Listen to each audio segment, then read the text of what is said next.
दुनिया में हर चीज़ ठोकर लगने से टूट जाती है। एक कामयाबी ही ऐसी चीज़ है जो ठोकर पाने से मिलती है। अभी अंधेरी रात है तो कल सवेरा भी आएगा। तू मेहनत करते रह, एक दिन तेरे सफलता का सवेरा भी आएगा। बादलों के गरजने से छोटे पक्षी तो घोंसले में छिप जाते हैं, लेकिन इन्हीं परिस्थितियों में बाज आसमान की उड़ान भरते हैं। वक्त की धूप में पकी हुई चीज़ें वाकई कीमती होती है, तभी तो अंगूर से ज़्यादा कीमत किशमिश की होती है। तो आज हम बात करेंगे, जो हमारा हेडिंग है ब्लॉकचेन। जी हाँ, ब्लॉकचेन। ब्लॉकचेन क्या है, कितने प्रकार का ब्लॉकचेन होता है, इससे फ़ायदे क्या है, साथ ही साथ इसका नुकसान क्या है, और इसका यूज केस कहाँ कहाँ आज के डेट में चल रहा है। तो ब्लॉकचेन यूएसए के एक कंप्यूटर साइंटिस्ट डेविड चॉम 1991, जहाँ 1991, यूएसए के कंप्यूटर साइंटिस्ट डेविड चॉम 1991 में ब्लॉकचेन का आविष्कार किया उन्होंने। और ब्लॉकचेन की पहचान 1991 के बाद सीधे 2009 में इसका प्रयोग होता है। इसके पहले इसका प्रयोग हुआ ही नहीं, यानी 1991 से लेकर 2009 के बीच में इस ब्लॉकचेन का प्रयोग कहीं भी नहीं हुआ। ये पहली बार सतोशी नाम की संस्था ने बिटकॉइन को ब्लॉकचेन के ऊपर रन किया, इसका यूज किया गया ब्लॉकचेन को। अब यहाँ हम ये भी बताना चाहेंगे कि सतोशी नाकामोटो किसी का नाम है, कोई संस्था अभी तक क्लियरिटी नहीं है, लेकिन हम सतोशी नाकामोटो एक संस्था ही मान के चलते हैं, जो बिटकॉइन को पहली बार ब्लॉकचेन पे रन किया गया। ब्लॉकचेन एक तरह का टेक्नोलॉजी है, यानी आसान शब्दों में अगर हम सिंपल भाषा में कहने की कोशिश करें तो ब्लॉकचेन का पहली बार इस्तेमाल यूज केस बिटकॉइन के माध्यम से किया गया 2009 में। और इस वक्त हजारों ऐसी करेंसियां हैं जो ब्लॉकचेन के ऊपर रन कर रही है। यह एक प्लेटफॉर्म है जो डिजिटल डाटा इंफॉर्मेशन इकट्ठा करता है, और ब्लॉकचेन को डीएलटी भी कहते हैं, यानी डिस्ट्रीब्यूटर लेजर टेक्नोलॉजी भी इसको कहा जाता है। यह एक डिजिटल बही खाता है जिसमें लेन देन सेव किया जाता है। हाँ, डिजिटल बही खाता है।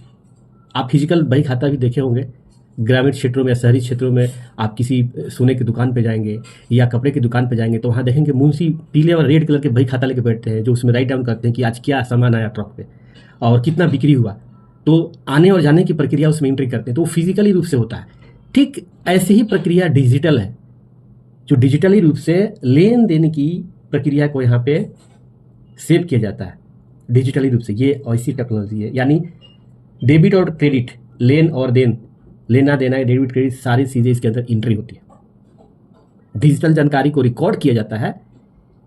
एक बार जो इंफॉर्मेशन डाटा इसमें आ जाता है उसको बदला नहीं जा सकता।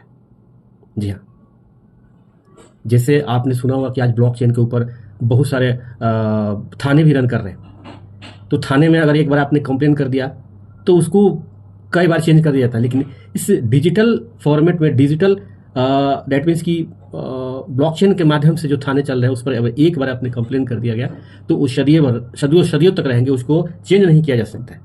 यानी ब्लॉकचेन मैक्सिमम कंप्यूटर से निहित होता है, उसको डाटा को छेड़ा नहीं जा सकता। सो लेन देन का रिकॉर्ड रखता है, एक बार सेव हो गया तो उसको बदला नहीं जा सकता है। यह किसी के नियंत्रण में नहीं होता है। यहाँ पे फ्रॉड करना मुमकिन ही नहीं, नामुमकिन होता है। ब्लॉक में डाटा होते हैं, ब्लॉक बनता है, फिर डाटा बनता है, फिर हैश बनता है, फिर प्रीवियस हैश बनता है। आप देखते हैं, आप लोग ट्रांसफ़र करते हैं किसी और वॉलेट में तो हैश बनता है, और उस हैश के माध्यम से फिर आपके ट्रांजेक्शन होते हैं। तो block, data, hash and previous है, ये प्रोसेस होता है। लेन देन का ट्रांजेक्शन से हैश बनता है, हम किसी को ट्रांसफ़र करेंगे तो दोनों प्रक्रिया, ट्रांसफर भेजने में, सामने वाले के पास जाने के बीच में एक ट्रांजेक्शन हैश बनता है, जिससे आप BSC स्कैन पे जाके उसको ट्रैक करके देख भी सकते हैं। सो हैश जो बनता है लेन देन की प्रक्रिया में, यह एक तरह का यूनिट होता है, और माइनर ही माइनिंग करके वेरीफाई करते हैं। मैथमेटिकल पजल जो भी माइनर सॉल्व करता है उसको रिवार्ड के रूप में कॉइन मिलता है। अब मान लीजिए कि किसी मैथमेटिकल पजल करने के लिए 4 माइनर बैठे हैं, तो जब से सबसे तेज, सबसे फास्ट जो माइनर वेरीफाई करता है उसी को रिवार्ड मिलता है, चारों को नहीं मिलता है। सबने अपना अपना सब कुछ करके रखा है, लेकिन रिवार्ड उसी को मिलेगा जो सबसे कम समय में सबसे फास्ट जो मैथमेटिकल पजल को सॉल्व करता है, उसी को मिलता है। और इसकी सबसे बड़ी खासियत यह है कि ये डिसेंट्रलाइज होता है, गलत गतिविधि होने पर नोट्स वेरीफाई करता है और रद्द कर देता है। यानी सिंपल तरीके से कहे तो नोट गलतियों को पकड़ता है, फॉल्स को पकड़ता है। ब्लॉकचेन हर एक इलेक्ट्रॉनिक मशीन का नोट्स कहते हैं और हर कंप्यूटर में नोट्स होता है।